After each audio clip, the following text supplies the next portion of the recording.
Going for two, kickers are extra, I give them the boot. Ooh, going for two, sit back, relax while I grab me a brew. Ooh, now I'm reclining while putting my time and I'm ready to go. My spine is aligning and much my lineups, my bank account grow. I am so rich, but knowledge is all that I'm leaving it with. Ooh, listen to this, multiple options, how far can I get? Ooh, DFS Dynasty redraft tonight, I'm not finishing last. I'm finishing past any and all, I am looking to last. What else? This spot is popping and I am so locked in and only opening the door when it is opportunity knocking. And all of these spots keep on talking and talking. So what are we talking? What kind of alignment? And running it deep, even players forgotten or came from the bottom or hitting that top. And this spot is popping, yeah, this spot is popping. And woo! This is the armchair, yeah. Put up your arms, yeah. Sound the alarm, yeah, yeah, yeah. Woo! What is going on, guys, and welcome to the New Jersey Premier Personal League Podcast. I am your host, Jeff Lambert. You can follow me on Twitter at JeffLambert77. Of course, we are here tonight to break down your 12-team league here, your CBS Sports League.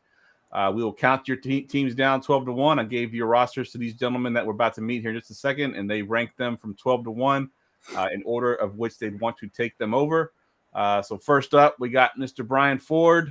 He is the host of the Dynasty Saturday Night 5 podcast right here on Going for Two Live. Also hosts the Dynasty Fever podcast. You can follow him on Twitter at FFJunkie_.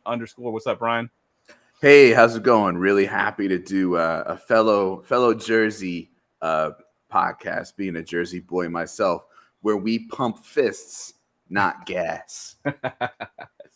Good stuff. Also joining us tonight, Mr. Kyle Senra. He is the host of the 2-Point Conversion Monday night pregame show right here on Going for Two Live during the season. You can follow him at Senra Says. What's up, Kyle?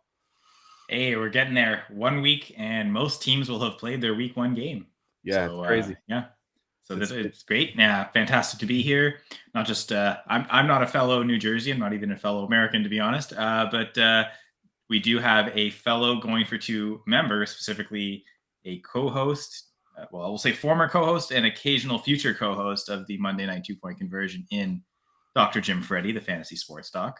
So glad that he and his league that we can provide the service for them, and hope this is a great time.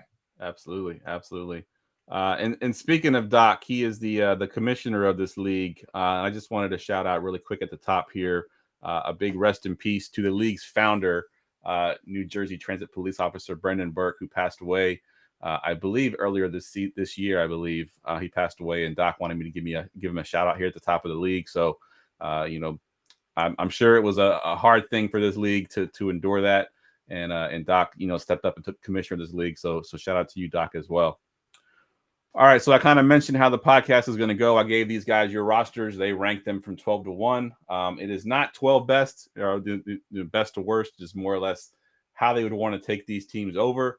And we will count those that ranking down tonight from 12-1. And when we get to their teams in the ranking, they will break them down, strengths and weaknesses, different things you can do to improve your roster.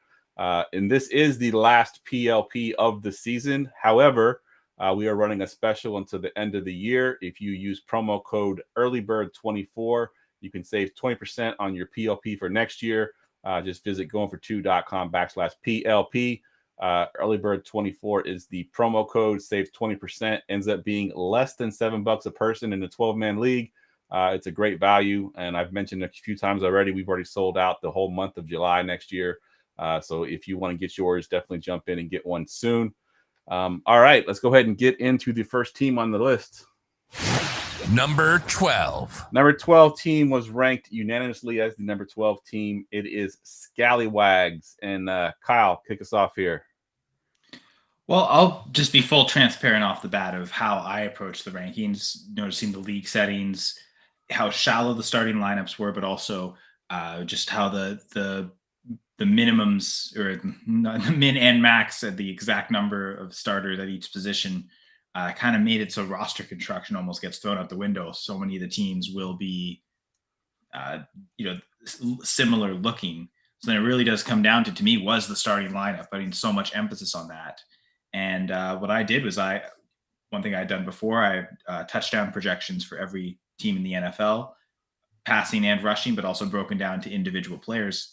I just inputted my touchdown projections for each team and which starting lineups gave me the most touchdowns, and I just ranked them off that order. So knowing that it's a redraft, I felt it was appropriate to kind of take that approach. Literally, which lineups do I think will score the most?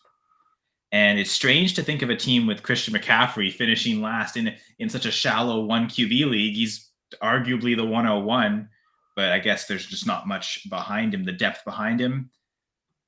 Gibbs, Etienne, Clyde Edwards-Helaire, it's great. Again, normally I'd like to see more running back depth, but I understand that the league constraints don't make that quite possible. But as much as, maybe I like the top end running backs more than the top end wide receivers. So that would maybe mean be more depth at wide receiver. But I feel like a pick like Jalen Hyatt at the back end, that would have been better served to be a running back, go 5 running backs instead of 4 receivers. So there were some team build things. As limited as we could be with that, there were some things that influenced that as well. But I will say the thing that probably influenced the touchdown score the most is the quarterback. That they're just going to have so many touchdowns and they're counting for so much. And looking at Kirk Cousins, while I like him, I look at my redraft rankings, he's right at the back end of that QB1 range, either 12 or 13 for me, I believe. And so most of the other teams have a good quarterback, and a quarterback ranked higher than him. So he would be one of the weaker starters. And then it goes to the other ones he positioned at tight end to me, the next option. Mike Gesicki and Daniel Bellinger.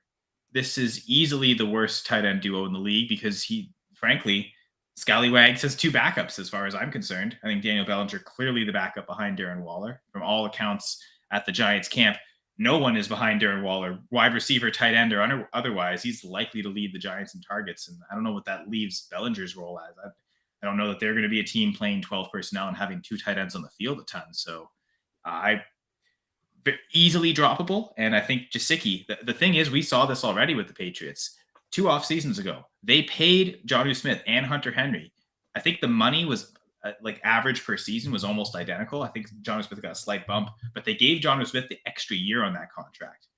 And 2 years in, they've already traded him and got rid of him. And I view Jonnu Smith and Mike Gesicki as similar players. Brian, Jeff, I don't know if you think the comparison's the same, but very similar. Really athletic tight ends, but limited in terms of just catching over the course of their careers. They've both had 1 good season where they've shown it, but other than that, nothing. And if already the one guy before that they paid significantly couldn't overtake Hunter Henry, I don't see how the new guy coming in is going to overtake Henry when he's had 2 years of chemistry built in with Mac Jones. So am I off base with Gesicki? Because I know a lot of rankings have him ahead of Henry, but I really just don't get it. Yeah, no, I think you're right there. And I think not only that, it's the team he plays for almost requires a guy to block. You know what I mean? If you're going to get on the field on that team, you're going to have to block. And that's the one thing Gesicki cannot do. So Hunter Henry is a much better blocker, and I think he's going to be on the field a lot more than Gesicki. I think Gesicki has the spike weeks. He's a quote unquote boom bust tight end, I guess, if you can call that. He'll have those games where he might catch, a long touchdown and really have that, but you're not going to know when those weeks are going to be. So I like the comparison to what's his name as well. Sorry, to Jonnu Smith. Jonnu Smith, yeah, that's what I was thinking. I couldn't think of his name. Yeah, Jonnu Smith. Brian, do you think that's a fair comparison between those 2 players, or am I off base with that?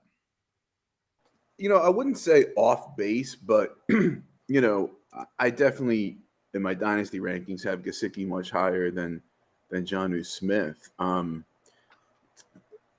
think with Gesicki and Smith, it's true that they've each really only shown that 1 year of receiving upside. But I think it's notable for Gesicki that, coaching had a lot to do with that, where he was. In 2021, he was used well, and Tua targeted him a lot, and he ate. And then a new regime, came in and changed him back to, basically a non-factor. The reason I have a little bit of hope for Gesicki in New England is, the wide receivers there aren't great. And Bill O'Brien coached him at Penn State. And I just think he's a big slot. And I think, teams are using that more lately. I think he does have fairly good hands and athleticism. I think you could have a situation in New England where Gesicki gets more targets, but Hunter Henry is definitely there for many more snaps and will get more red zone looks. And so the TD upside is much better, I think, with Henry. Which again, with the way I'm just strictly projecting touchdowns into these rankings, kind of makes sense why it would be one of the lower tight end rooms where Gesicki I've got him projected for 2 touchdowns this year. So, and if I'm wrong with that, and I've got let's say he takes over Henry's job and it's 4, 5, 6 touchdowns, then maybe that also changes the equation. But my approach with tight end, if you don't have one of the top 7, I'm very quick to change almost instantly. And this is, I think, the perfect team to do this with.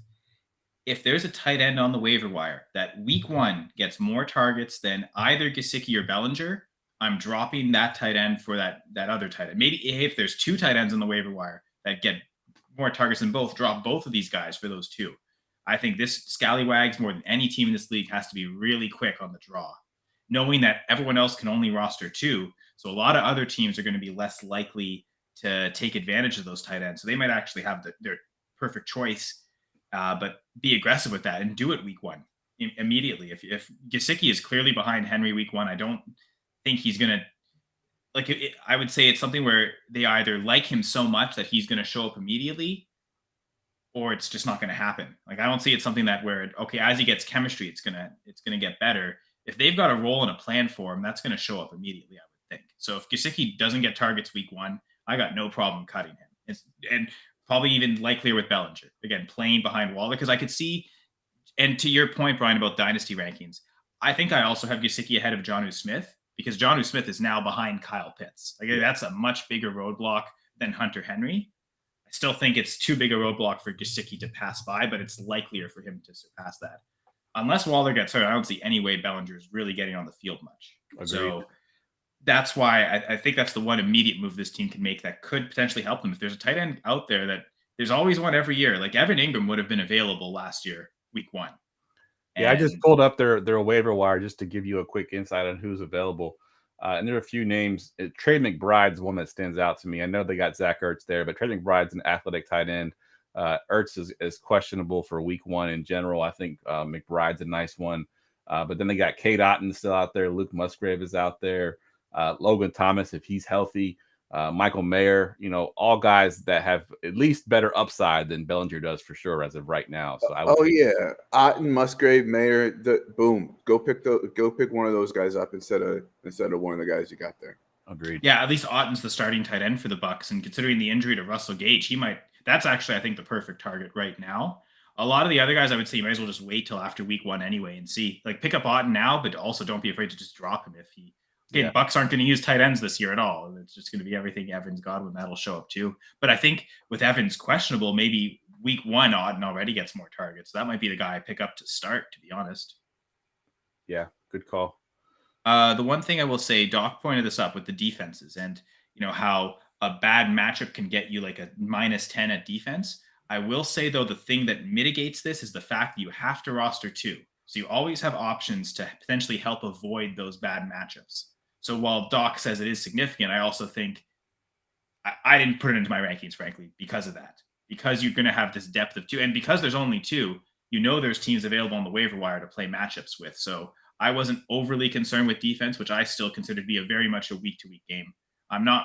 Defense rankings don't really matter to me because a good defense goes up against a good offense, they're not going to score good. It's just the way it is. So just the way it is. Yeah. I'm always playing matchups with defense. So in this league, I guess the fact that you have to roster 2 means there's always going to be defenses available because you can't roster. Not all 32 are going to be rostered. There's always going to be 8 free agent defenses. Yeah, some of those bye weeks will limit those numbers, but there's always matchups to be played. So those defensive negative scorings, you can avoid them. I mean, you may not always avoid them, but you can avoid them by avoiding the best offenses and steering away from those matchups. All right. We ready to get to team number 11? Number 11. Number 11 team ranked as high as 9 and as low as 11. And it is Dave Collins. And Brian, this is your team here. Yeah, Dave Collins is under new management apparently as well. I think I took a different approach, than Kyle. I don't sit there and do projections for 32 teams. So that's not necessarily like informing to a specific degree how I did these rankings, but I mean these are tough for me. It's another league that I don't know that I would play in with the settings, but uh, so I think you got mostly young starters for the most part, and Fields at quarterback could be a boom bust kind of guy. And the bench is kind of, I would say mostly mediocre, but you are solid at tight end. The thing that really stands out here, and I think one thing that hurt you in the rankings, is that you now have to deal with the JT situation. Congratulations, and it's like the worst possible scenario for fantasy. What happened with JT, as I went over the other night when we were doing a PLP. So you essentially are, burning a roster spot here because you're not going to drop him. He carries little trade value, but you have a situation where he's missing at least 4 games. You could shift him to IR, I suppose, for 4 weeks. And who knows, because of the relationship with the team, how long this is going to draw out and how many weeks he's actually going to play and how many weeks he's actually going to miss. So I think that hurts you there. You got Fields and Geno at quarterback. It's not bad. Like, I mean, there's like 8 quarterbacks I trust, and Fields is like the 8th of those. So you're like just on the fringe there. I'm a little lower on Geno than most folks this year. I'm more concerned that he's a little bit, not that he like totally turns back into a pumpkin, but second half Geno was not very good. Statistically speaking, 2021 Russ was actually better than Geno on most metrics, except for like raw completion percentage. It's the drama around the whole Russ thing that makes us think Russ was bad and Geno was super good. Plus expectations, frankly, they're so low for Geno last year and so high for Russ. Yeah, I don't necessarily have so much faith in Geno going into this year. And your running backs, Bijan, JT, Miles Sanders, and Deion Jackson. Deion Jackson, I don't think is great JT insurance. I think you could probably get somebody better off the waiver wire. He's fairly limited to satellite back, receiving back type stuff. Yes, Moss is out for a bit, but I mean, let's face it, like it's not really a backfield that you want really much to do with while JT is out. At least to begin with. You certainly don't want the most ancillary option in that backfield. Sanders is an interesting story. I tend to be a little high on him this year for 2023. I think he is going to get a lot of that 3-down type usage. He's back with his old running backs coach. He's back with coaching who trusts him to be a pass catcher more than the coaching at Philly did, except for that one season. The concern there is that the offensive line isn't very good, and they're going to want to protect their number 1 overall pick. And Sanders isn't a very, very good at pass pro, so he may be losing snaps and getting stuffed rushing. So there's a downside to him as well. And Bijan's Bijan, but he's a rookie, right? And so I'm looking at this and I'm seeing some question marks, right? And so we look at the wide receivers, Garrett Wilson, Keenan Allen, Dotson, Dubs, and Juju. That's not bad either. I mean, Garrett Wilson, you could break fantasy and be wide receiver 1 this year and really have that like Devontae Adams type relationship with Aaron Rodgers, or it might start slow because he doesn't trust young guys a lot in his career. And Rodgers could be more of 2022 Rodgers than he is 2021 Rodgers. So we'll see. Keenan Allen, I think he's a bargain this year in redraft. I like him. He's gonna get a lot of targets. I think people think he gets banged up, but when you really look at the total missed time he's had in his career, it's not a lot. It's just that one year last year with a nagging hamstring. So you want to, you hope that's over. I'm a big Dotson believer. It's really be interesting to see how Bieniemy uses him, and especially with Terry McLaurin has the turf toe for a while. So I think you're good there. Dubs, I I mean, there's that buzz that he was, Jordan Love's #1 target in camp for a while.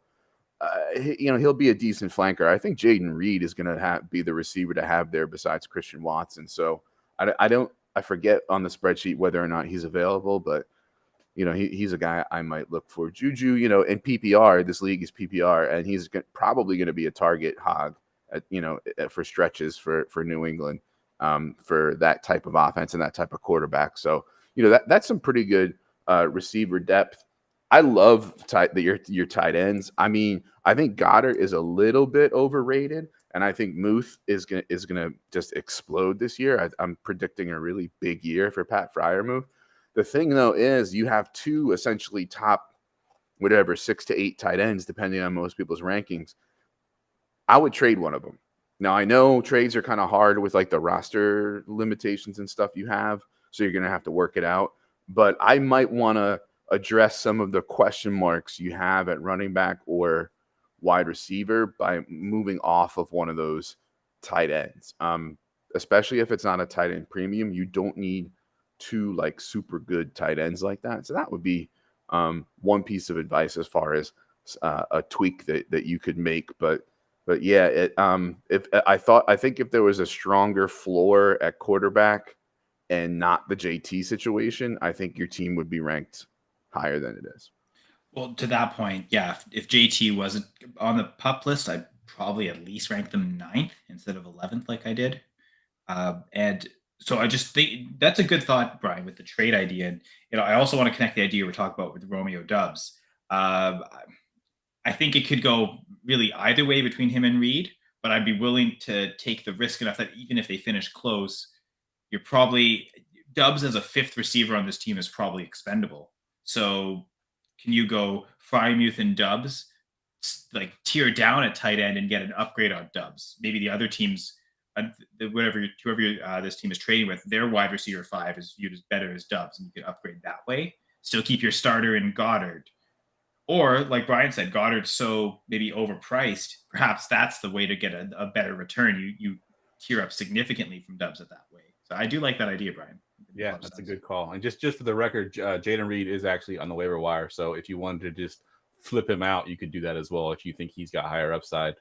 I had this team ranked slightly higher than y'all did at 9th, not too terribly much higher. But I did like the lineup in the beginning, the starting lineup here with Justin Fields, Bijan, Miles, Keenan Allen. I'm not going to go through all of them. But, Brian mentioned them. I think overall his starters are really good.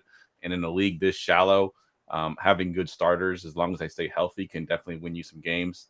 I might throw Deion Jackson out there week 1. Let's see what he does against the Jags. But that would be another thing. Like if maybe Brian's right and he ends up being more of a periphery satellite back and not so effective on the ground, that's someone you may be willing to drop week 1 or 2 when it seems like Zach must be on the verge of returning and JT's eventual return. But it does seem like if Deion Jackson's ever going to have a good game, it's probably super early when there's so little in that backfield. Because I know how much Brian loves Evan Hull.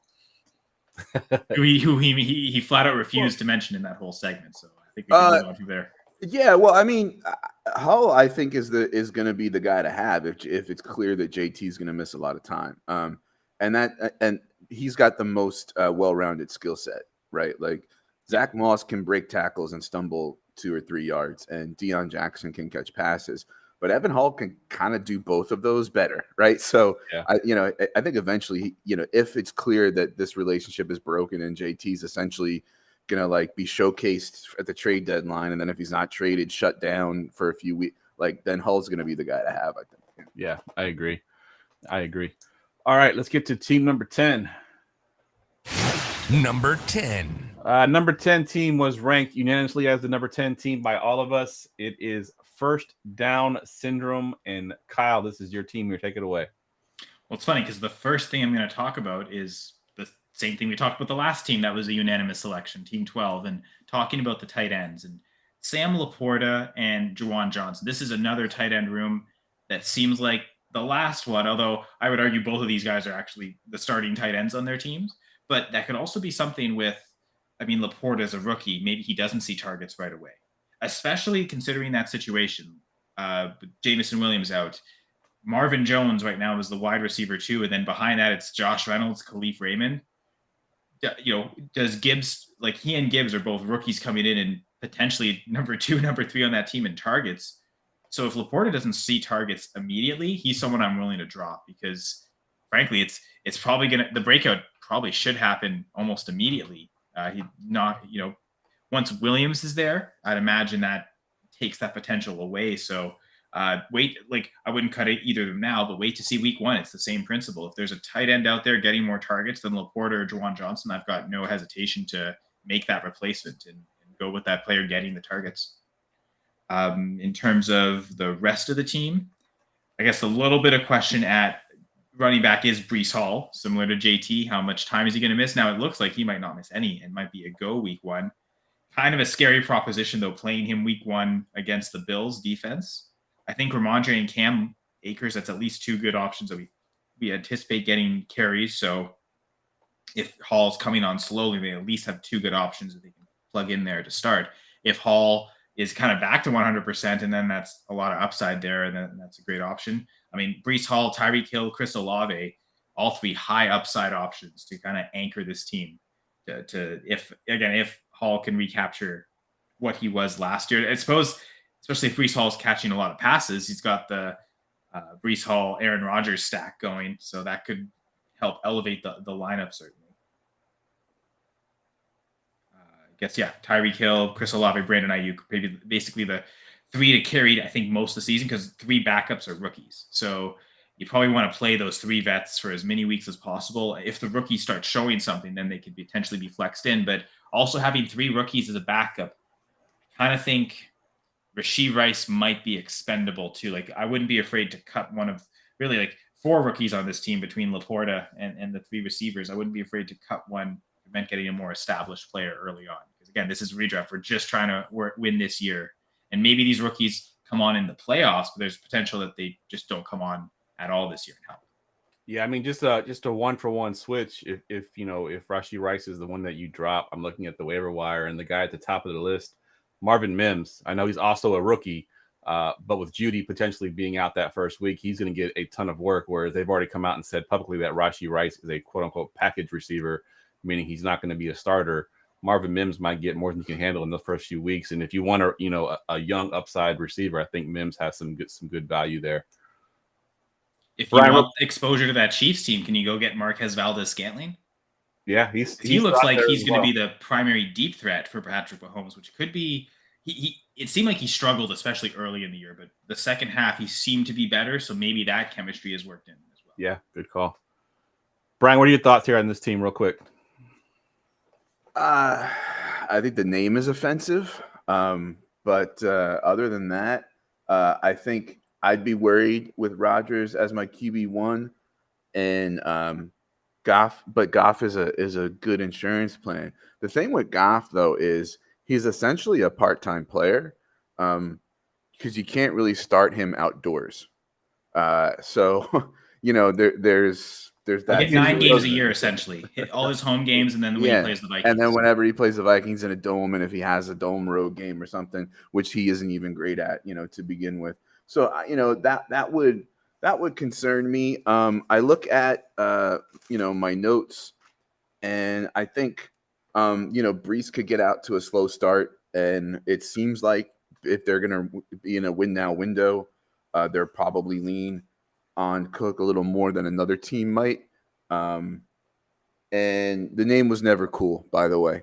And let's see. I think if you are going to go with a rookie tight end, Sam Laporta is I think he's going to be heavily targeted. I think the Lions are excited about using him in certain ways, but there are those concerns that it is a rookie tight end and that we do have a quarterback and an offense that's going to be spreading it out. Jahmyr Gibbs is going to catch a lot of balls. Amon-Ra is going to catch a lot of balls. So, you wonder, although I do have Laporta ranked high. I think he has a pretty solid bench, and I think Rice is probably the weakest point in that and is the most easily replaceable. I think when I looked in the settings that the doc gave us, there's mins and maxes on running backs and wide receivers. And so I would not replace Rashee Rice with another wide receiver. I like having running back depth on my roster. So I would replace him with like a contingency upside running back or somebody else's handcuff or something like that, rather than, another, my 6th or 7th wide receiver on my team, because running back is an elevator and wide receiver is an escalator. And what I mean by that is if a running back goes down, it's next man up for the most part, right? Wide receiver goes down, another guy might get on the field, but then he has to earn targets. The targets might be earned by the guys who are already on the field before that guy earns them. Essentially, carries are given, targets are earned. So I would, in a PPR league, look for a running back who has some pass catching upside, and that's who I would replace Rice with. Yeah. A couple of names here that I got on the waiver wire here, Brian. Kendra Miller, Roshan Johnson, Gus Edwards, and Devin Singletary. Any of those guys over him? Edwards the least, because he has the least passing upside, I think, but the other guys, yeah, I'd want them more than I would want Rashee Rice in a shallow redraft league like this. Kyle, do you think so? Yeah, either rookie running back rather than a rookie wide receiver, especially considering there's already 2 other rookie wide receivers and a rookie tight end. At least balance it out with the positions, right? Get Kendra Miller in there. Could get some work early with Kamara on suspension. Devin Sing, when you said pass catchers, I was thinking none of those guys really project as high volume pass catchers, except potentially Singletary if he really does take the majority of the third down work. With their rookie quarterback, could there potentially be a lot of dump off options, especially without a clear alpha wide receiver? I might be inclined to go with Singletary, to be honest. Yeah, good call. Is there, with the roster max, can you go 6 running backs and 4 wide receivers? Is that possible, or is it just would it have to be 5 and 5? I think you go 6 and 4. I like pushing Brian's idea even further to the extreme. Go 6 running backs and really build the depth of the position in a league where it's tough to get that depth. Yeah. If you're, because I think Tyreek, Olave, Ayuk, you're probably not benching any of them. Like, play all 3 every week, and especially Ayuk, he's the type of high variance receiver where it's tough to know when to start him. So the best thing to do is just to start him every week. And there's some low weeks, but you capture all of his spike weeks, and hopefully those help you win games. So with that in mind, I don't mind going not deep at all at wide receiver and just playing the studs as best you can. Yeah, Doc's saying you can only go 5 and 5. You can go 4 running back, 6 receiver, but not the extra running back. Okay, well, 5 and 5 is probably the mix I would prefer to have, I think, for almost all these teams, frankly. I'm sure Brian agrees. Yeah. All right, let's get to team number 9. Number 9. Number 9 team ranked as high as 8 and as low as 11, and it is both barrels. Brian, take it away. Yeah, I seem to be the highest. I ranked this team 8th. I think they have very solid starters, and I love Trevor Lawrence. He's ascending. I think he's going to be even better than he was last year. He's among those 8 quarterbacks that I really trust as a QB1. And I think importantly, even though it's 6-point TD passes, it's 2023 fantasy football, and he does bring at least a little bit of rushing upside. They may try to protect him a little bit more this year, especially near the end zone. But he adds with his legs, which is important in 2023. But here's the but, and I think that's what maybe kept the rankings down here. I'm kind of down on Godwin. I talked about him last night on Saturday Night 5 as one of my fallers in my dynasty rankings. I just think that offense is a dumpster fire. I know the Evans injury and the possible Evans trade because of his contract negotiations are stalling could help Godwin, but I'm trying to stay off Tampa as much as I can this year, and I just don't see great things for Godwin. But I think more importantly, now you get to deal with the Kupp situation. Our friend before had to deal with the JT situation. I think, obviously there's more optimism on Kupp because, he's not already on the IR missing 4 weeks, and he's going to see a specialist, and, he still technically can play week 1, although I think it's doubtful. The problem there with Kupp is that he's past that age apex, right, that we talk about in Dynasty. So he's already re-injured the hamstring, and he had the tightrope surgery for the ankle thing or whatever before the hamstring even occurred. So there's a lot of a higher percentage of injury risk moving forward. I think I saw something where wide receivers with the hamstrings, like before age 30, there was like a 12 or 13% chance of re-injury, and past age 30, it like doubles to 26. And that doesn't mean just like the one re-injury. It means like this could nag him all season. All you have to do is look at 2022 Keenan Allen to see what nagging hamstrings can do and how that essentially ruined his season and kind of really hurt Justin Herbert, that year too. So you're kind of stuck, with Kupp, because again, he's not going to have much trade value in the current situation. So he's kind of a big question mark for you. You do have, I think, a good bench. I like your quarterbacks. I'm probably not drinking the Daniel Jones Kool-Aid as much as some other people, but I think I'm drinking more of it than I was a couple months ago. And they both, can help you with their legs. Pollard, oh baby, I love Tony Pollard in 2023. You may have the RB1 in fantasy there, and in a PPR league, and he catches passes, and that's important. I'm down on Rachaad White, but I think I think Pirine is one of the best, contingency upside, guys that also has a little bit of standalone value. Listen, I know there's a lot of optimism around Javonte and his recovery, and he looks good. But let's face it, running backs are like always a committee these days for the most part. Peyton likes to rotate his running backs. And, Javonte may look good now and that kind of thing. But, preseason defenses are vanilla. And he's less than a year removed from the ACL injury. So there's and I would say ditto for Warren as far as having some standalone upside, but having really good contingency upside should there be an injury to Najee Harris. So I do like, your running backs, even though I kind of don't like Rachaad White. At receiver, you're pairing Kupp with essentially another, top 12 to 15 receiver with T. Higgins. Chris Godwin, he's not a bad wide receiver 3. I just don't like him just in a vacuum really this year. Addison, listen, people are saying whatever. KJ Osborne's the wide receiver 2 now officially on the depth chart. But, Adam Thielen ran the second most routes in football last year. And that's essentially who Addison is now, right? He's going to eventually be the wide receiver 2 on that team. Of all the rookie wide receivers, like, I think I have him ranked second in my dynasty rankings, but like, I think it would be tough to rank him too far below, if not above, JSN for 2023, because I think he's just going to eat. I think he's just going to eat a lot of targets. They're not going to throw as many passes as they threw last year, probably. There's just, regression to the mean, but like, he's going to eat.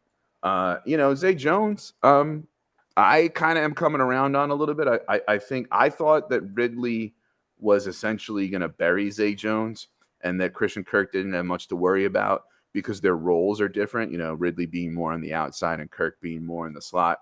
I think now I kind of have brought Kirk down just a smidge and brought Zay Jones up just a smidge.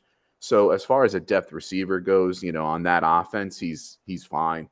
And Chark, he's banged up and stuff, but there are some people who are saying, they look at the Carolina wide receivers and they're like, who the hell is going to be number 1?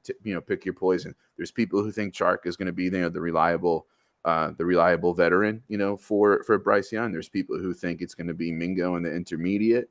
And there's people who think, Adam Thielen's going to be the safety blanket, and Hayden Hurst at the tight end is going to be the safety blanket. So, I mean, that's not Chark could be the guy you want, in Carolina this year. And that's not bad to have as your 6th wide receiver. But again, I'm probably looking to go 5-5 in this league.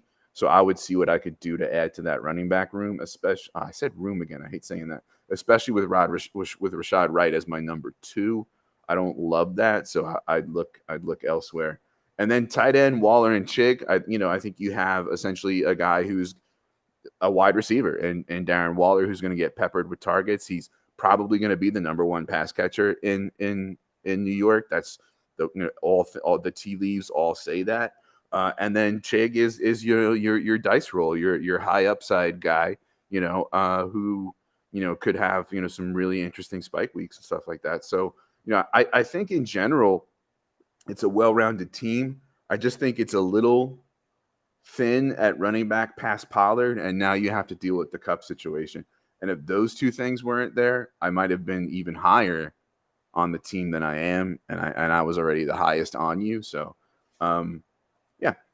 Yeah. So One thing. I was gonna say I'm the lowest on them, so I wanted to throw a little salt in the wound and just kind of go why I thought they were, ranked 11 is where I had them. And all the players you mentioned, I do also like. Singularly, I like them players. As the group, I'm a little worried because you mentioned Pollard. Pollard's never had the lead role, even in college, never had the lead role. So how long can he last in that lead role? I love Pollard again, but there's that question mark. Rashad White, is he going to be the guy we hope he is? Jordan Addison's a rookie. Does he start slow? We already mentioned Kupp being injured already. Darren Waller, can he stay healthy this year? Chris Godwin's got a quarterback situation that's not very good. So when you add all those question marks up, it had me ranking them a little bit lower. All those guys I mentioned, I like them, to have on my teams. I just don't want to have all of them on my teams because the chances that all of them sort of have those good seasons is going to be very slim. So that was my thought process with them at number 11. Slim, I think, is a really good word because Brian mentioned Cooper Kupp's the surgery. Like you said, it was a tightrope surgery. It feels like you're walking a tightrope with Kupp, but I suppose with all the pirate themes league, the better analogy is you feel like you're walking the plank with Cooper Kupp right now. I also think it's kind of appropriate that a team with both barrels would fill both positions, running back and wide receiver, with a squash-buckling Buccaneer in Rashad White and Chris Godwin. But I also understand like Brian's hesitation to double up on. I mentioned I have touchdown projections for every team. The Buccaneers are the team I have with the least amount of offensive touchdowns, is my prediction. 32 total for the whole team. So it's not a great team to want to double up and invest in. I will say, though, I do like that they have two potential stack options without the need to have to play both of the stacks. So Trevor Lawrence, Darren Waller, your main starters, you're probably going to start them most weeks. But if you think the Giants are in a really good matchup, you could potentially bench Lawrence for Jones to get especially a really good matchup where you think it'll be touchdowns to Waller. A really, like, maybe more so than the quarterback matchups, you're looking for good tight end matchups. And that's the weeks you play Jones so that you can get double exposure to those touchdowns because you're probably going to start Waller most weeks anyway.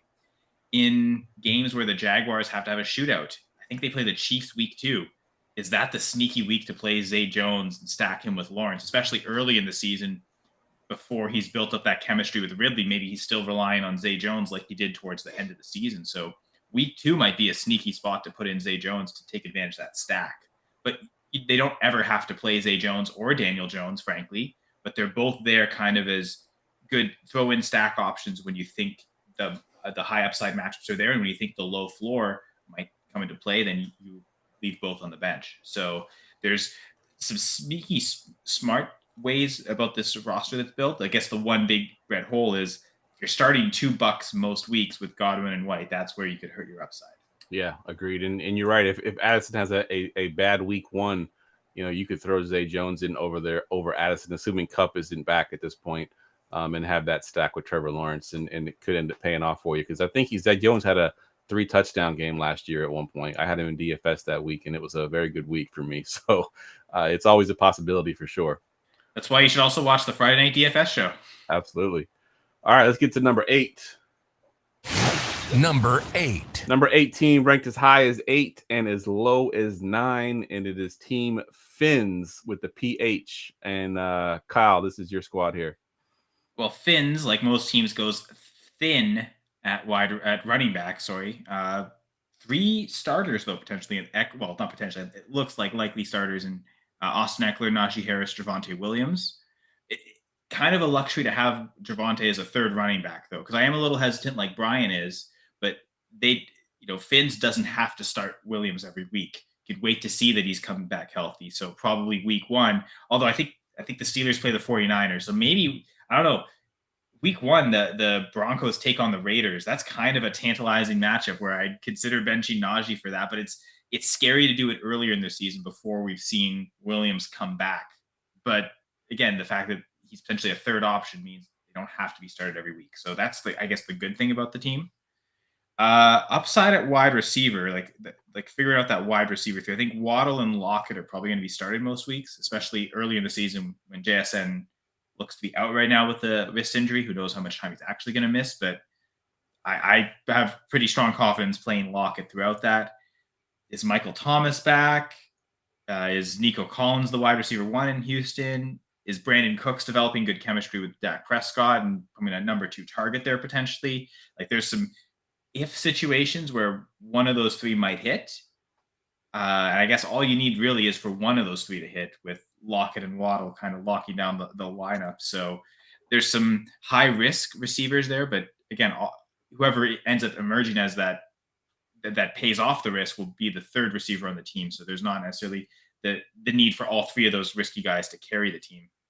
Again, I prefer 5 and 5 to 4 and 6. So I don't know, but maybe there's less obvious drop player here. Like you drop in George Pickens, dropping Nico Collins. I suppose if Michael Thomas is still hurt or gets hurt or isn't the same, maybe he's the drop to get that 5th running back in. But yeah, I guess Kyle Pitts, Deshaun Watson. Well, one we're expecting we were hoping for like an emergence from Pitts. The other one with Watson, a re-emergence, so to speak, and bouncing back to what he used to be as a fantasy producer. If Watson comes back, I think that's great, but there's a lot of risk in this quarterback room because Kenny Pickett as the backup isn't really a solid, safe option. Started to show some stuff at the end of the year, but he still has a long way to go to be kind of relied on week after week as a fantasy option. So if Watson isn't doing well this year, there's not really a great second option, to be fair. Like I would have a hard time starting Kenny Pickett in a 1 QB league. I don't think I have many. In a super flex league, I don't even want to start him necessarily. But all to say, Austin Eckler, he might finish as the RB1, could be the highest scoring player in this league, running back or wide receiver, and end up being the most valuable asset. So having that is strong, but I don't know that it carries the team into the playoffs necessarily. Again, all 3 of us either had them ranked 8th or 9th, just looking outside that playoff picture. Yeah, I'm with you on your analysis. I had him at 8 as well, and Brian, you had him at 9. Anything you wanted to add to that, Brian? Yeah, I think you've got pretty good starters, but I think there's some question marks there that that Kyle went over well. Pitts is interesting, right? Because like I love him and I'm high on him, and I think people have given up on him too early. There have been some indications in preseason though that if you had to put your chips on one or the other, that you would put your chips on London instead. But I do love him, and I love Jalen Waddle. I think there's a pretty solid bench there. My concern about Eckler is with the new offensive coordinator. As much as I saw a video that Colt McCoy, actually before he got cut, he's the new Josh McCown. He does the videos with Underdog now. And he was going over Kellen Moore's scheme, and Kellen Moore does this thing called aggressively take what the defense gives you, which seems counterintuitive, right? There's aggression, but then there's just take what they give you. And that can lead to, still Eckler getting some targets, but he also likes to push the ball downfield more. And he has Mike Williams to do that. I think Quentin Johnson, as much as I'm not a big believer in him, I think can do that eventually, at least a little bit in the year. You're going to have Gerald Everett up the seam and things like that. So, you wonder what the targets are going to be like with Eckler. Eckler, so much of his value comes from passing, but if you look at the target shares last year from games where neither Keenan Allen or Mike Williams played, games where one of them played, and then games where both of them played, he clearly gets targeted a lot less, intuitively, when both are on the field. So I'm a little worried about Eckler being like, top 3 or 4 running back upside this year. But yeah, I think like a lot of leagues, we've got a lot of teams with a chance to make noise, and I think this team has a chance. Yeah, and just to go a little bit further on the Austin Eckler thing, you said if one of them were healthy, Keenan Allen actually is the one that hurts him even more. Like there was a study done or research done on the 2 guys being out, and Keenan, because he works the middle of the field, which is kind of where Eckler would work as well. is actually the one that whenever Keenan was healthy, Eckler's targets went down. So obviously they're all healthy right now. So we'll see how that offense shakes out. But that is to monitor for sure. Well, I think Eckler was the RB1 last year, and it was two facets. I think he had like 120 targets or something ridiculous. Led the team because, again, the injuries, and he played most of the games. He also had 20 touchdowns. And that's 2 years in a row where he's gotten a lot of touchdowns. Yep. Is that who he is now? It's like, because of this Justin Herbert offense, like there's just going to be so many touchdowns available that he could do it again. I think it's potential. It's definitely possible. All it takes is one of those two things to work against him for him to not be the RB1. If his targets drastically decrease or the touchdowns kind of return to a career average, because what did I project him at? I project players at averages a lot. I have him projected for 11 touchdowns. Still be up there for running backs when I'm looking at their averages, but if he returns to something like that, there's probably another running back that's having an outlier-like season, getting close to 20, that's going to severely outscore him. So it's not just the pass catching; it's also the touchdown that could risk. Good call. Yeah. All right, number 7. Number 7.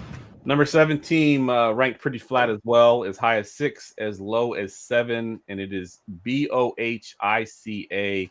And maybe I'm just old, but I have no idea what that stands for. Brian, this is your squad. I was in a fantasy baseball league for years with a team that had this name. I just always just read it as Bohica, and I didn't know and I think I learned that it was an acronym, like maybe my last year or two in that league. But I also am among the aged and forget perhaps what. Should have maybe Googled it before because it might be another. Well, I just did. It looks like it's a military term, so I'm just going to look into that more, and I'll have an answer by the end of your segment. Okay, that's definitely probably why I don't know it. Oh, Jesus Christ! Yeah, I just saw it too, and thanks, Doc. Doc just chimed in there. Bend over, here it comes again. Okay. What are you guys, 12? Anyway, so all right, I think we've got some solid starters here. I think the weakest among your starters are probably Dak and D-Hop, but you do have Tua as an insurance policy with Dak. Not that I don't like Dak. I just if there's a weakness among them, it's probably those two. I think your bench running backs and wide receivers are a little for me, so I might look to make improvements there if possible. So you've got Dak and Tua at quarterback. Neither of them are really in that solid 8 that I super trust. But they're right outside of it. So they're fine, especially in this kind of league. Dak, I think it gets overblown a little bit with his sort of outlier year of interceptions. And I think, the vibes around things and, the way that fans talk about things kind of bleed into how people think about him in fantasy. And the rushing may not be there, and he may be 30 years old and all that, but he's a good quarterback. He'll be fine. Even if the offense isn't as potent, he'll be fine. And Tua, if he can avoid the concussions, again, doesn't add much with his legs, but is a distributor on a really, potent offense with a very good coach, a very good offensive mind, throwing to electric receivers, Tyreek Hill and Jalen Waddle. So, I think you're pretty good there. Running backs, Jacobs, Kenneth Walker, Mostert, Wilson, and Vaughn. So, okay, so Jacobs, I love. He's fine. He's back with the team, whatever. Kenneth Walker, I tend to be lower on than most folks. I think Charb's going to eat into him a little bit more than some other folks think. He's an inefficient runner. He's a home run threat. But I worry about his consistency and therefore his overall ceiling production. And then you get a little murky. Of course, with Wilson on the IR, Mostert's going to get a lot of looks early on, but he's Raheem Mostert and he's 31, and no one is injury prone, but I think that the doc can support me that past injury is often an indicator just correlated with future injury. Just kind of works out that way sometimes, especially with soft tissue stuff. And so I'm concerned there. I'm also concerned that they like A-Chain. Christopher Brooks is actually kind of a sleeper that I like. So And then also you have 2 running backs from the same backfield, which I don't like doing on my teams. So the thing is about like, and this isn't necessarily one of those situations, but when you handcuff your, a primary running back, you're kind of eating 2 roster spots for one, and it requires you failing on one roster spot for the second one to hit, right? So instead of say having like just Josh Jacobs and Zamir White, for example, right, you would have Josh Jacobs and Keontae Ingram, right? Because if Connor gets hurt, right, now you have 2 running backs in Jacobs and Keontae Ingram, right? Whereas if Jacobs gets hurt and all you have is Zamir White, you have 1 running back now, right? And so that's kind of one of the reasons why I shy away from having 2 running backs in the same backfield. And then Keyshawn Vaughn is, I think he's pretty gross. Like, maybe early on he gets some of the rushing work that when they spell Rashad White, I think that's going to be Sean Tucker eventually. So it was Deuce Vaughn. Yeah, I thought I had it wrong too. My bad. Much Sorry. rather have Deuce Vaughn than Keyshawn Vaughn, though. I agree. Keyshawn Vaughn is. I'm surprised he even made the team, to be honest. I forgot to put the first initial in my notes. I apologize. But even then, Deuce Vaughn, I mean, yeah, I would rather have him than Keyshawn Vaughn. But I mean, come on, he's Deuce Vaughn. He's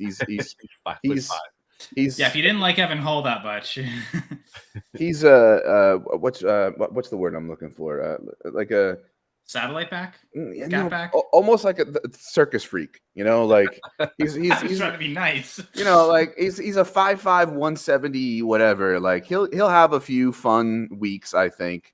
And he'll catch some passes. And his dad's a scout, so he's on the team, whatever. But like he's like that running back room needs help after Walker is essentially what I'm saying. And then receivers, I love J. Jeff. Who doesn't? I actually love Deontay Johnson. I think he's gonna really have a much improved season, and not just from positive touchdown regression. I think overall that offense improves, and I think he's the receiver to have on that team. D Hop, I'm a little concerned about, but he's your 3rd wide receiver. Rondale, I wouldn't probably even roster him really in this league. And Jonathan Mingo, who knows, right? Like he's a rookie. And there's indications that he could be the wide receiver 1 there, and be athletic and physical, and be an intermediate target with the occasional going up the seam for Bryce Young. And then there's indications that he's a rookie on a bad offense, and Bryce Young would rather throw to Hayden Hurst and Adam Thielen. So I'm looking at like the back end of your running backs and wide receivers. And I just, I don't like it. Andrew's obviously great tight end. Ferg Daddy as a backup is not bad either.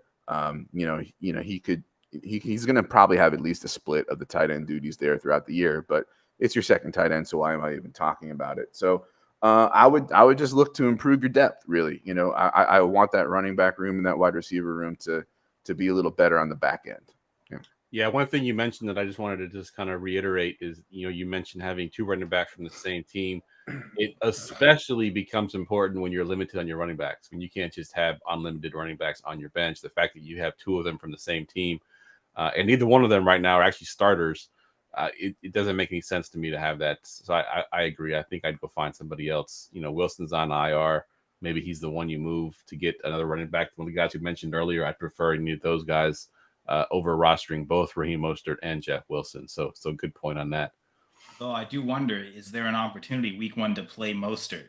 Right, they're playing the Chargers. It's been notoriously a bad run defense the last few years. Ken Walker goes up against the Rams, and if Brian's correct and Charbonnet eats into his work, that could limit him. But also he's still dealing with that groin injury, so I think there might be an opportunity to play Mostert week 1 and take advantage of that while he's healthy. Because if Brian's right and he gets hurt again, you're not going to have access to him later in the season. So while he's there now, play him with Wilson out, and then see how it goes from there. Maybe Walker comes back and makes you feel confident in starting him. But yeah, I would consider starting Jacobs Mostert week 1.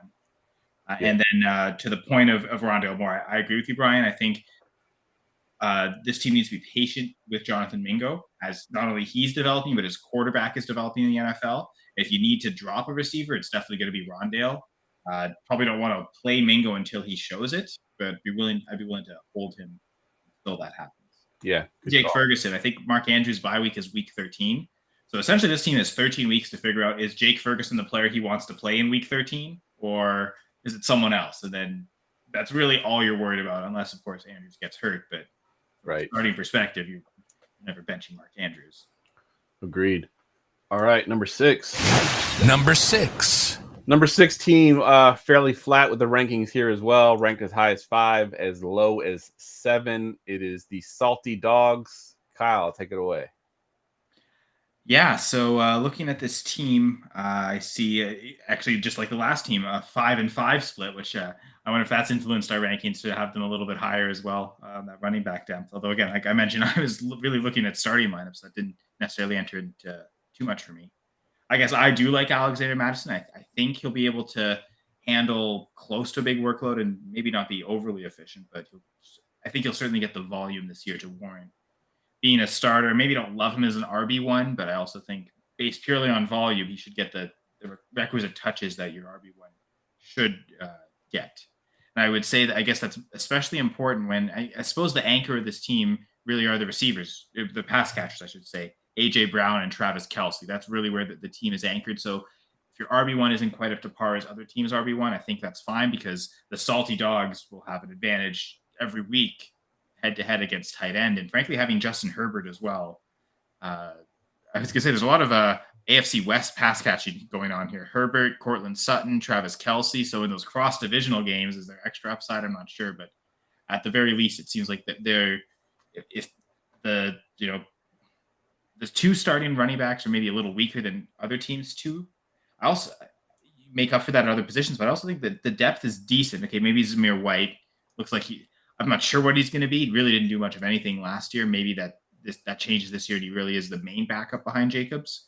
But having Dobbins, Madison, Dalvin Cook, and Jerick McKinnon does give 4 running backs that you feel like you can at least throw them in there.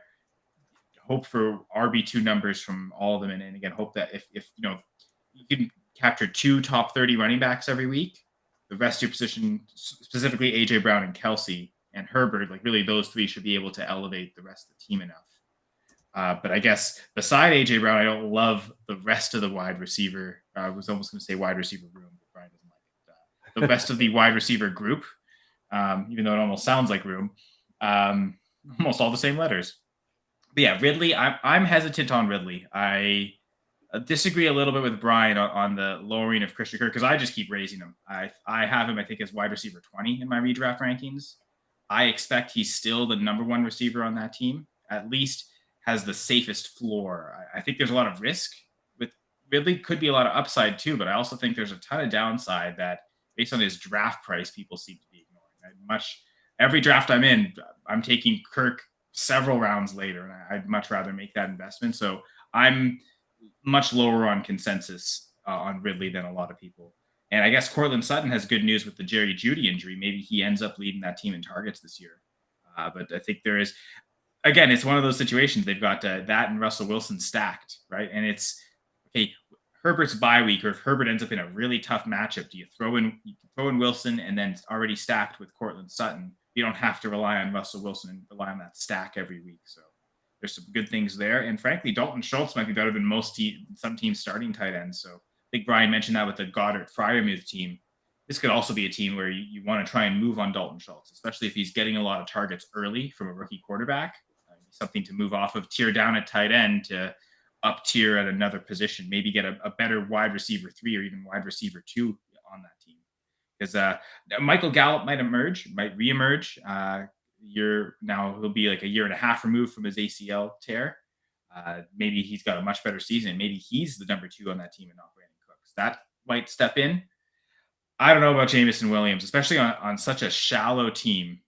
You've got to hold him for 6 weeks and he's suspended. So I doubt you can put him on injured reserve.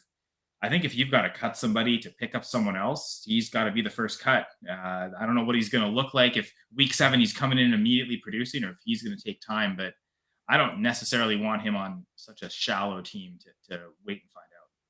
Yeah, I read something today and I didn't know the reason behind it, but he can't even be with the team for the first 4 weeks. So it's not even that he's suspended. The first 4 weeks, he can't even be with the team. He's going to be away from the team. So that hurts his development right there. not being able to be with the team for those first 4 weeks. I'm not sure what the reason is. I think that's just part of the suspension, right? Like I think unless you have a season-long suspension, you're allowed to be in training camp. But then because why just the first 4 weeks? Why does he get the last 2 weeks? was he on the PUP list also potentially? And like it's both, because I know the PUP list is usually 4 weeks, and he was dealing with an injury because he was barely in training camp because of this injury. So I think it's a question of like they're saying, all right, we'll give you 2 weeks to ramp up and start practicing before we allow you to take the field. Player safety issue. But before that, screw off or whatever. Yeah. Okay. I wonder if I guess on 6-game suspensions they allow that.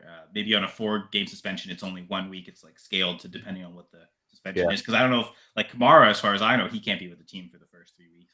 Maybe missed something on that. But yeah, that's a good. He's again someone I don't like. Do you guys agree with me? Like I know there's upside with him potentially, but I don't really want to hold him in this. Yeah, no, I don't think we haven't seen enough before. Like if we had seen him be big last year and have a huge season, we think, oh, he can come back and do that again. We've never even seen it happen yet.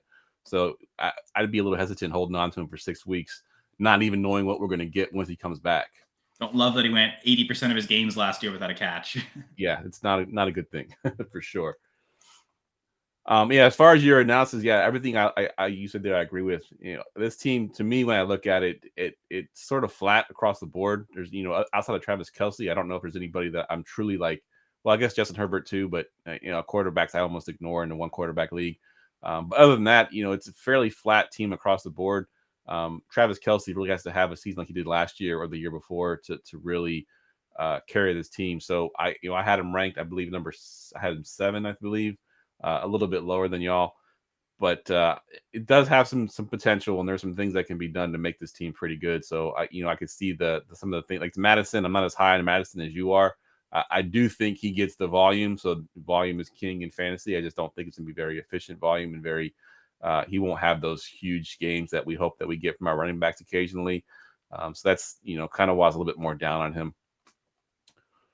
Anything you want to mention, Brian, before we move on to the next one? No, I think you got it well covered. Yeah, we're all good. Right. Let's get to number 5. Number 5. Number 5 team ranked as high as 4 and as low as 7 is probably the most disparity we've had on any of these teams so far. It is team Chuck Norris. Brian, this is your team. Yeah, do you all remember those Chuck Norris jokes from years ago? Yeah, when I saw the team name, it reminded me of those. So I just Googled. There's 101 Chuck Norris.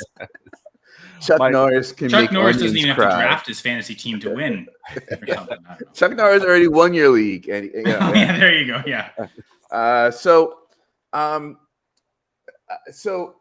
I guess I'm the low person on this. I ranked them at 7. I think the overall starters are good, but I think there's some question marks there, and I think that there's some fragile running backs as well. I think there's solid bench running backs though, and pretty good bench wide receivers. So it's just a matter of sometimes when we have the middle of those rankings, like the mid tier in these leagues, sometimes it's it's 6, 7, 8. Okay, I have them one way, somebody has them another. It hurts, obviously elite. Stafford, there's concerns there at QB2. I think he can produce if Kupp's healthy and target Higbee and Van Jefferson and some other folks contribute, but obviously concerns there with age and injury and no Kupp and et cetera. Derrick Henry, obviously great in redraft, and maybe this is my dynasty brain leaking in, but I think they're gonna, because their window is closing.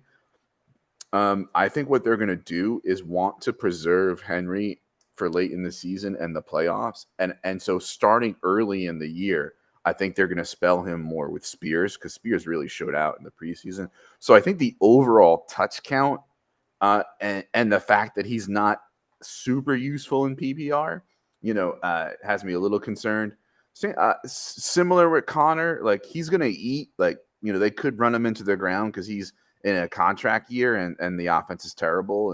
And so, they're just going to keep feeding him. But, he is 28, has a history of getting dinged up. He had that 1 year where he took me to the conference finals and Scott Fish Bowl 11. But other than that, it's very mixed as far as that goes. you have Spears, who I love, but you're violating the rule of handcuffing your own running back. A-Chain, he's got upside. I think he's going to have a few fun weeks, but I don't think he's going to consistently get touches. Penny, I like probably more than some other people. I think he's explosive when he's on the field. There is the injury history. There also is, word from Eagles camp that he's kind of the, low man there, that, it's going to be more of Gainwell and Swift because they have more well-rounded skill sets, and it's not going to be much Penny. Who knows? I think he's going to be the early down guy and be explosive, but, your wide receivers, DK, Herc, Hollywood, Evans, and Tony, the back end of that, I don't love. Evans, he's on a bad offense, and he's a little injured. He's got those contract talks. If he gets traded somewhere, though, that could be interesting. Tony, I'm pretty much out on for the most part. He could prove me wrong. I like Hollywood more than most people, but like I said, that offense is going to be a dumpster fire. Kirk, I like a lot. I know I said I did ding him a little bit, but I am still lower on Ridley than most people, and probably still higher on Kirk than most people.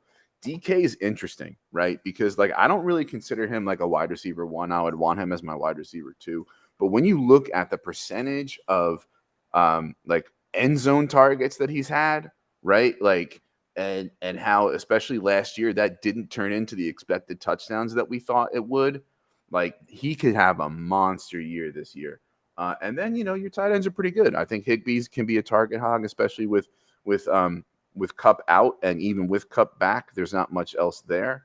Hawkinson, I'm lower on than most people, but in a non-tight end premium league, which he's a fine tight end 1.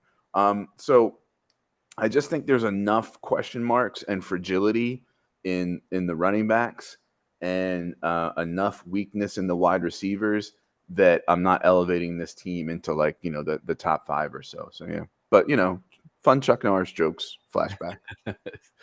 Yeah, I had this team at 4, so I did have him in my top 5, and a couple of reasons that I differ with you on Brian. One of them being DK Metcalf, is I do think he is a receiver 1, and I do think that there is some a little bit of flukiness over his last season. I mean, he led the league last year in percent of red zone targets to his team. He had 40% plus. No other receiver had over 40%. They were all 39, 39, 38 and below. So I think that some of that's going to kind of come back. He's going to get more touchdowns this year. And in a 1 quarterback league, typically I'm, not really counting the quarterback, but there are 3 quarterbacks I think that can make a difference. And it's Hurts, Josh Allen, Patrick Mahomes, those 3. Yeah, that's true. I should have probably accounted for that more. That's a good point. Yeah. So, I mean, we saw it a lot last year in DFS, especially where, DFS, I was always a pay down at quarterback kind of guy until last year, where those kind of guys could win you a week. And Hurts is one of those difference makers. So that's why I had him a little bit higher than Brian had him. Anything you wanted to chime in with, Kyle? I would say this seems like one of the teams with better depth so far. It's who would you cut off this team to? I guess to Brian's point, maybe you want to avoid the handcuff and make it Spears, but he also seems like he's too good a player to cut. He might have some standalone value. He's not just a pure handcuff for Henry. So I would say top to bottom, probably one of the better, maybe the best depth team we've seen up to this point. Fair point. Yeah, I agree. I think Spears of the cuttable players and all the teams that we've looked at, Spears would be the hardest one to cut. I think that's a good point, because he could have a pass catching role. We've said it in the past with Derrick Henry running backs, the backups say, oh, he's going to be the pass catcher, and then they don't catch a pass the whole season. But Spears looks like he's a pretty good one, so that's a good call. All right, number 4. Number 4. Number 4 team, pretty big disparity here. We have ranked as high as 1 and as low as 5. It is Los Gatos de la Costa. And Kyle, this is your squad, and you had them at 1. Yeah, Gatos. I don't know what that means. Cats. Something up from the coast. You know what that means, Brian? Cats. Gatos is cats. Yeah. The cats of the coast. Yeah. That actually sounds better in English. Anyway, coasting along here. So I ranked them number 1. And again, I talked about transparency of why touchdowns in the starting lineup. And there's really 3 players that carry this team's total above everyone else: Joe Burrow, Nick Chubb, Saquon Barkley. I look through, and this is the only team with both starting running backs I have projected. Oh, the Shore Cats. The Coast Cats sounds better. That's what this team name should be. I'm going to forever stick with that. But yeah, Nick Chubb, Saquon Barkley, the only two running back duo that have double-digit touchdowns. I think of anyone, not just the teams we've mentioned so far, but I believe everyone so far. So that was, when I saw that, I thought one of my favorite running back rooms. I think Isaiah Pacheco, great RB3, especially if what we saw last year, he does take over as the main Chiefs back. He could get a lot of carries this year. AJ Dillon, we know what his role is. He's probably going to get like 180 rushing attempts, maybe figure in the passing game. The touchdowns might be low because that whole team's touchdowns might be low, but as an RB4, I think that's fine. And then Elijah Mitchell, if McCaffrey ever gets hurt, that's a great opportunity. But until he does, I don't know how much he's going to get standalone, but he's the RB5. So probably my favorite running back group we've talked about so far. I'm super high on Nick Chubb this year. I've got him ranked as my RB3 in even in well, that's in half PPR. I think even in full PPR, it's still probably, I don't think I'd lower him because I think the guys just below my rankings are also not so much pass catchers, like a Derrick Henry, like a Tony Pollard. They haven't shown the like massive receiving seasons. So I'm pretty confident in Nick Chubb. I suppose actually if they were to raise anyone ahead of Nick Chubb in a full PPR, it'd probably be Saquon, and this team has them too. So great duo there. I'm a little concerned at wide receiver. I like Amari Cooper as a top 15 option this year. Again, but both on the Browns does potentially limit that upside a little bit, I suppose. Mike Williams could be great. Adam Thielen might lead the Panthers in targets, like we talked about the uncertainty there. That might be someone, especially early on, is relied upon. So somebody there may not be a choice but to start them early with McLaurin and Judy injured. If those guys are healthy, maybe the outlook of this team is better. But I will say, I think Burrow, just because I have Burrow with the second most touchdowns in the league. So that really did kind of carry this ahead.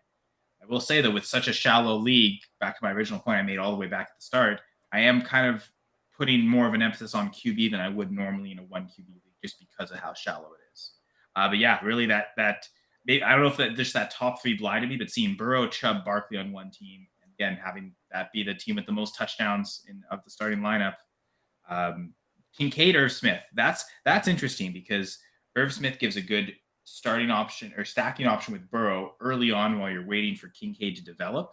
But if it becomes apparent that Irv Smith isn't getting the targets, he's also someone that you might potentially be willing to cut for another tight end. Talked about that earlier. But I'd probably go into week one starting Irv Smith against the Browns. I don't know yet if Kincaid is going to get more targets than Dawson Knox. I'd rather wait and see a week. The Jets defense is good enough as well that I don't necessarily want to throw Kincaid out there in his first game against them. So I would probably start Irv Smith week one, start right away with that Burrow Irv Smith stack and see what it does against the Browns. If not, if Kincaid really is the better option, then yeah, go from week two on that way. But I would at least start with Irv Smith, or at least consider it. Yeah, I'm with you on the Kincaid Irv Smith thing because Irv Smith, we all know my love for Irv Smith. It's kind of waned a little bit because he can't stay healthy and stay on the field. But I agree there.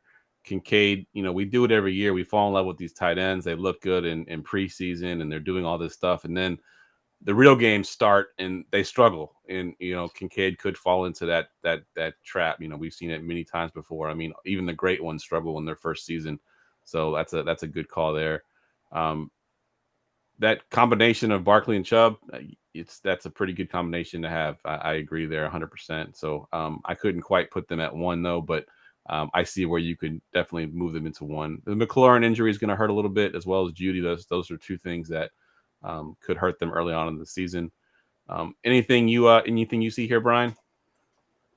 Just to explain how I came with ranking them number 4 as opposed to number 1.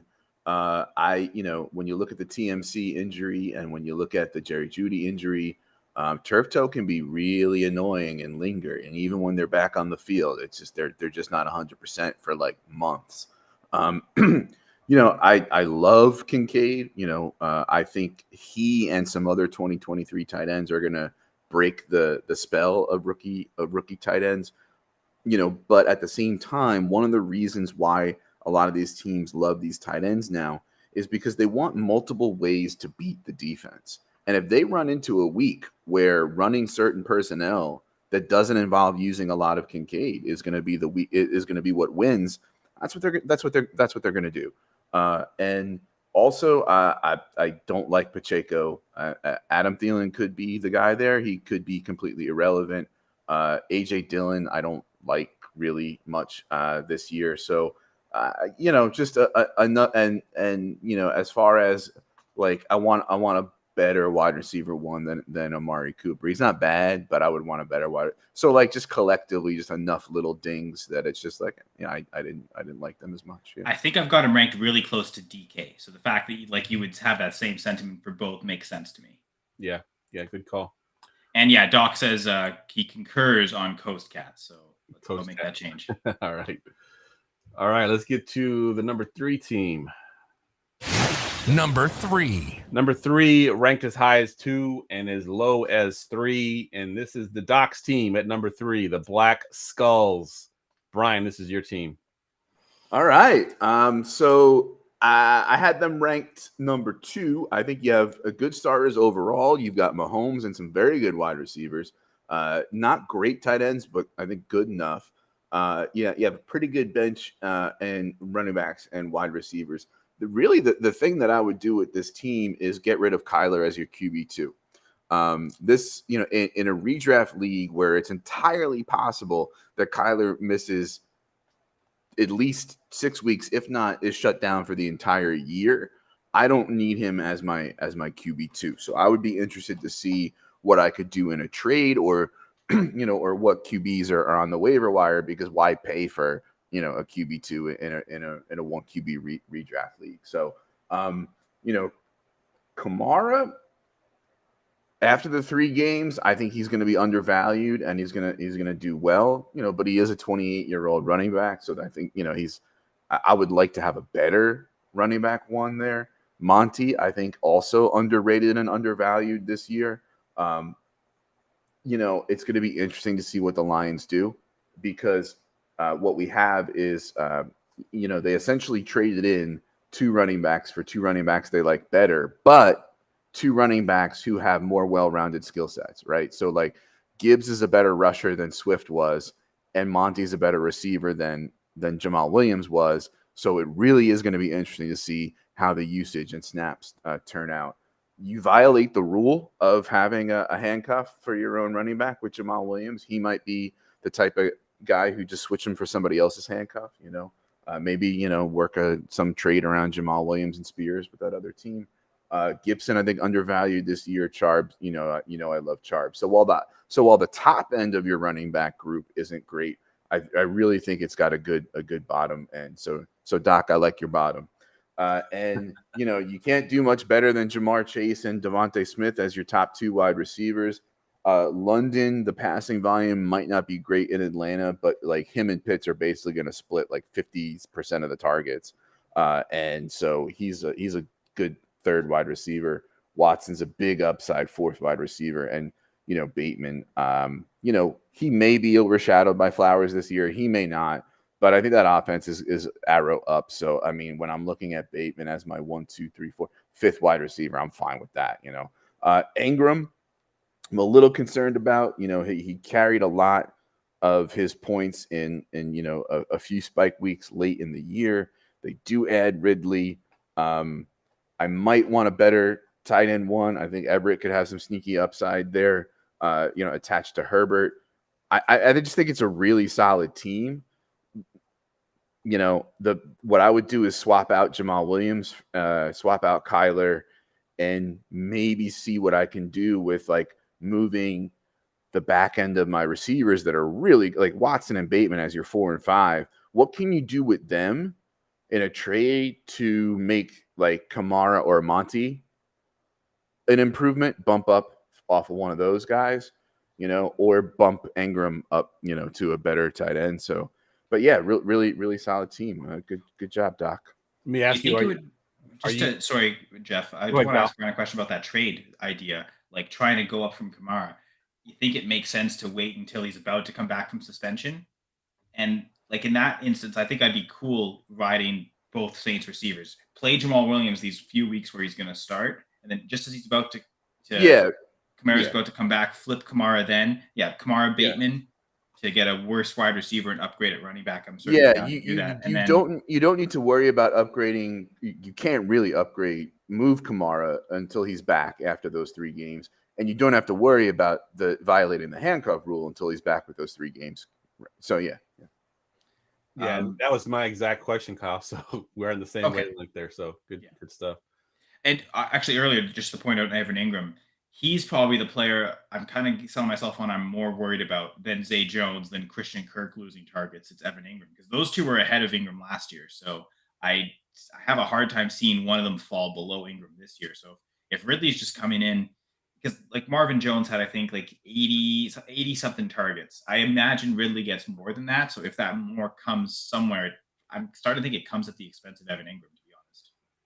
Yeah, absolutely. And he has one of the quarterbacks I mentioned, on the last quarterbacks that is one of the difference makers. Patrick Mahomes in a one quarterback league is a difference making quarterback. He can cover up a lot of blemishes throughout the season. So The week 10 bye does give the time. Like I do agree with Brian. Like, yeah, if Murray isn't starting games by week 10, yeah, cut him then.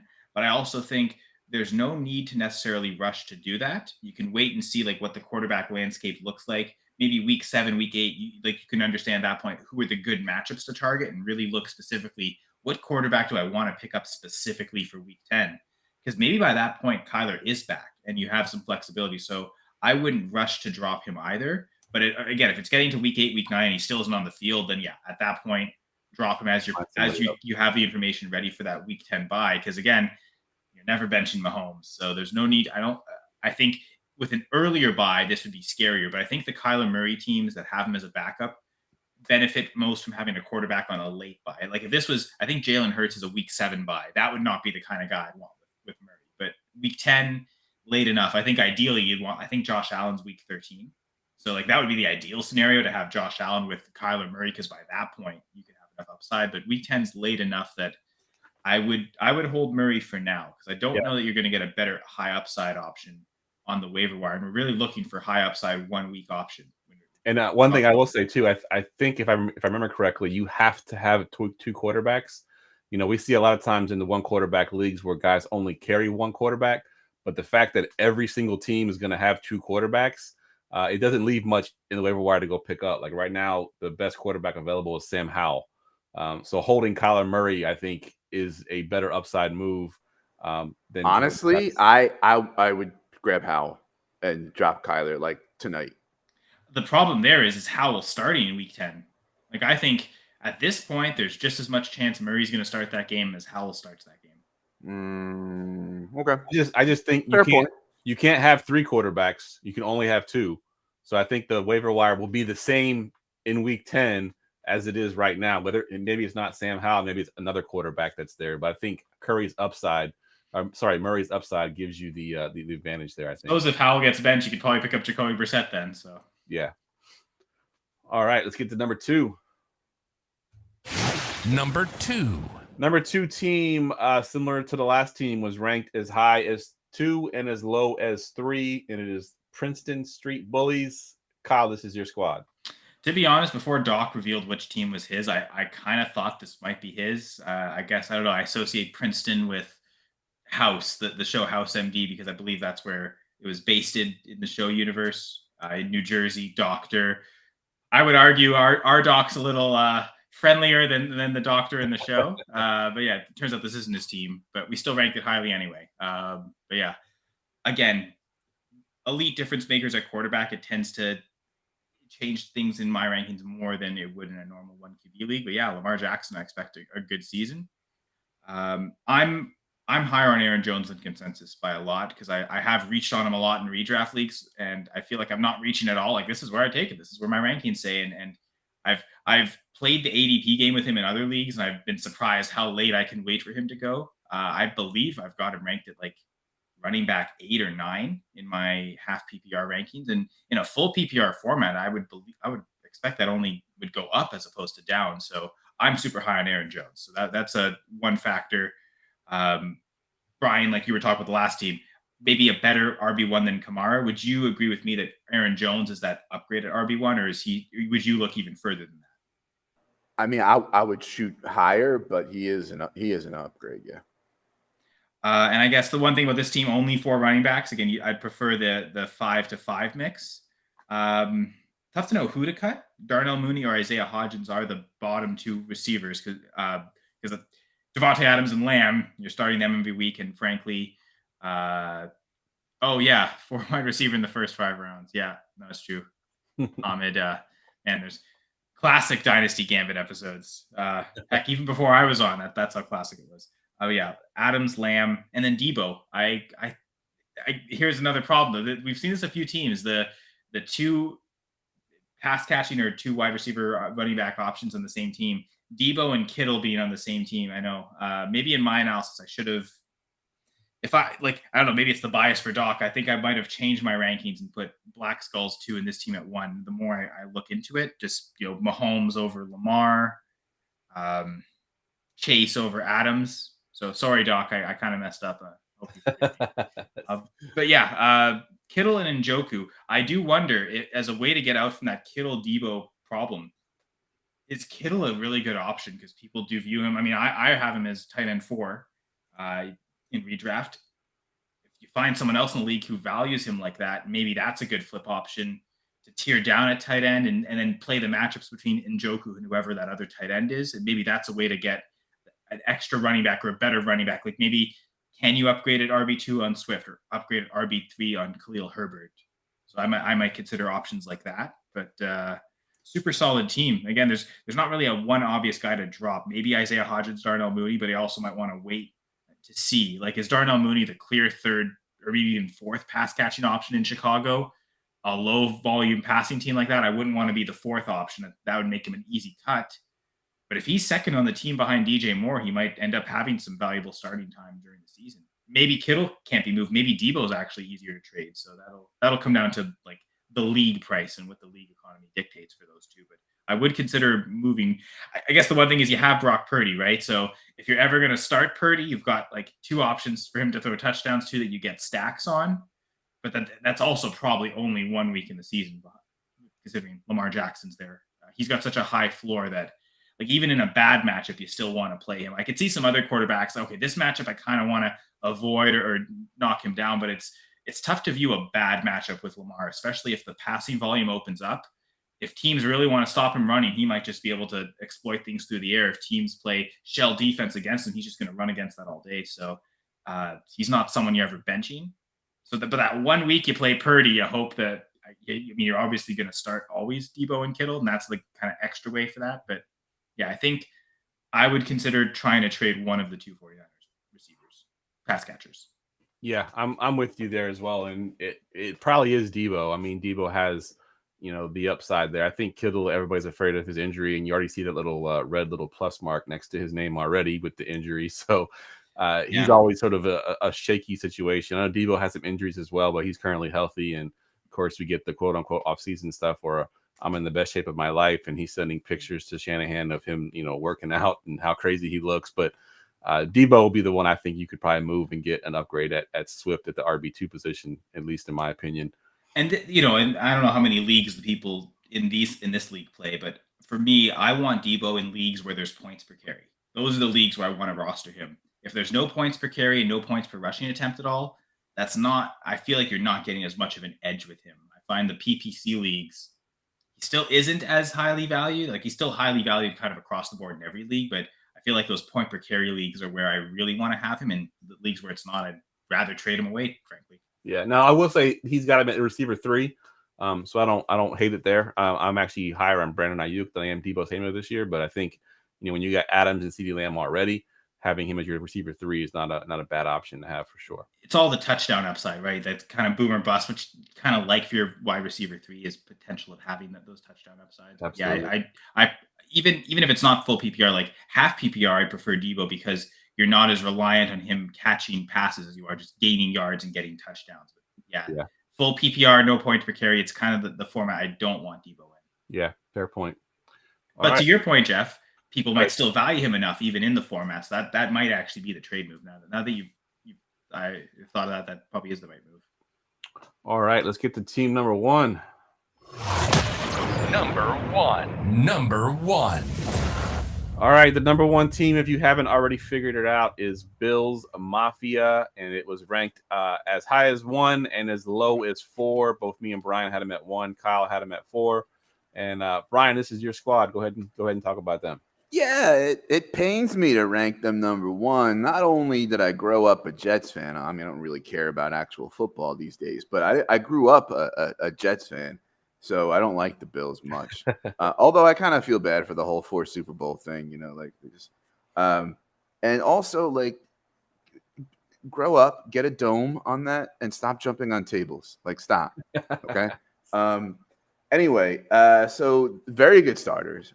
Speaking of Bills, there's an Allen Diggs stack there, which I think matters less in outside of DFS and best ball, but it can help.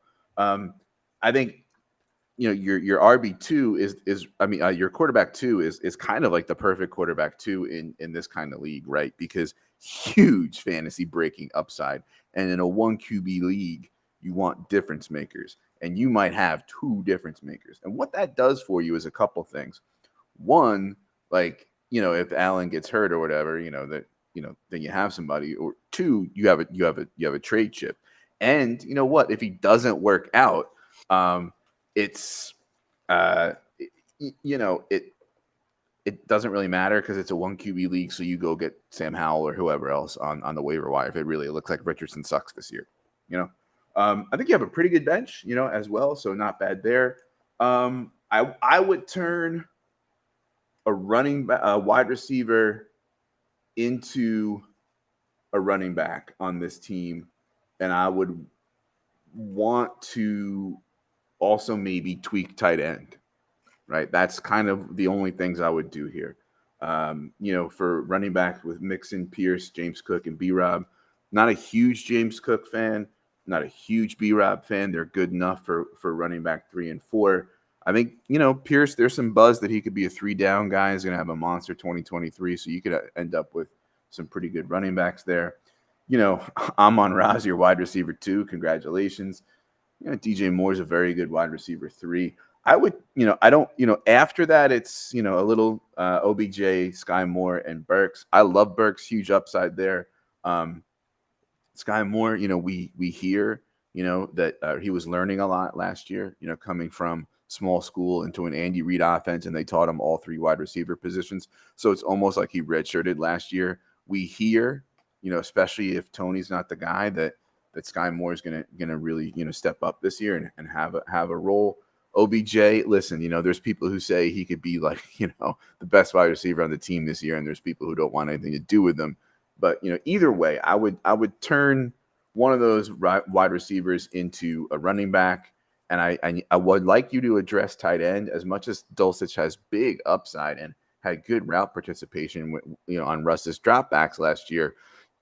We're hearing about Peyton not loving him as much. Peyton bringing in Troutman. Peyton wanting to run 12. With Troutman and Manhurts who can block and that sort of stuff. So I would probably want a better tight end 1, but it's not a tight end premium, so it's not the worst thing in the world. Taysom, I hate Taysom Hill. We were talking about him the other night, but he lingers and he scores touchdowns and he's so annoying. But I think his short yardage and goal line packages might not be there this year because they have Kendre Miller and Jamal Williams. So I don't even think he's really that cheat code where you start a running back at tight end that can score touchdowns anymore. So I worry about your tight ends, but other than that, I just think you have a very, very well-rounded team, and I just would go 5 and 5 instead of the 4 and 6 and figure out somehow some way to do that. Yeah. Taysom Hill, the running back playing tight end with a QB designation. Yeah, I love it. I think he's finally lost his QB designation, thankfully, in most of the formats that I've seen. So, but still, it has a real life NFL designation, though. It seems like he's still a tight end or still a quarterback. Maybe I don't know. That's such a weird situation, but it does seem like Derek Carr as a quarterback is less likely to come out as like Jameis Winston and Andy Dalton. It seems like the whole Taysom Hill coming in really started when like Drew Brees injuries happened, and they're having to have Teddy Bridgewater in. Like, hey, let's incorporate him more. It feels like they've got their quarterback now, where they're going to be less likely to just turn to Taysom Hill for several plays in a row. Agreed. And I'll just kind of reiterate some of the things that Brian spoke on. Is the Sky Moore thing. I mean, he has the potential at least to be the number one receiver on that team. Now we know the receiver is Travis Kelce; he's the number one. But as far as wide receiver goes, he could be the number one there. Kadarius Toney can't stay healthy.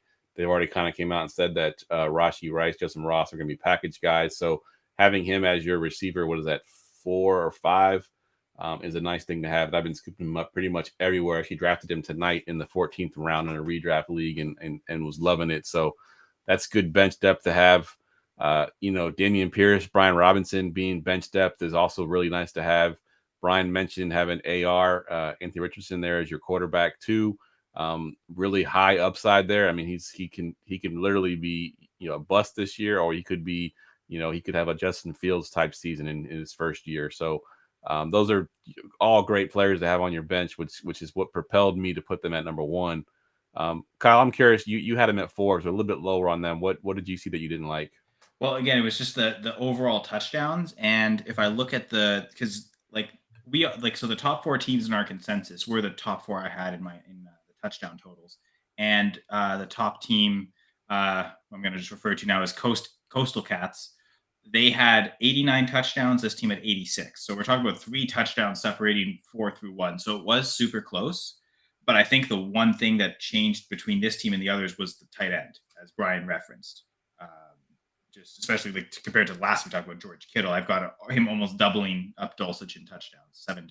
So that, all the other teams had elite quarterbacks. This team did too, but just the weaker of the tight ends. Fair point. And just to look at the potential triple stack in Josh Allen and Stephon Diggs and James Cook. Like what Brian was saying earlier, does Allen Diggs having that stack, does it really change much? Because you're already playing both of them every week. They're not necessarily someone, the matchup's great, this is the week where I'll play both. But James Cook kind of provides that in the specific matchups where it might be really good, just super high volume passing. They might be behind, so they'll want the pass catching back on and Cook more than Damian Harris or Latavius, whoever the early down plotter is. Those would be the matchups where you try and chase James Cook. I also just kind of quickly peeked, and it looks like Mixon and Pierce at the same bye week. So you definitely need James Cook on week 7.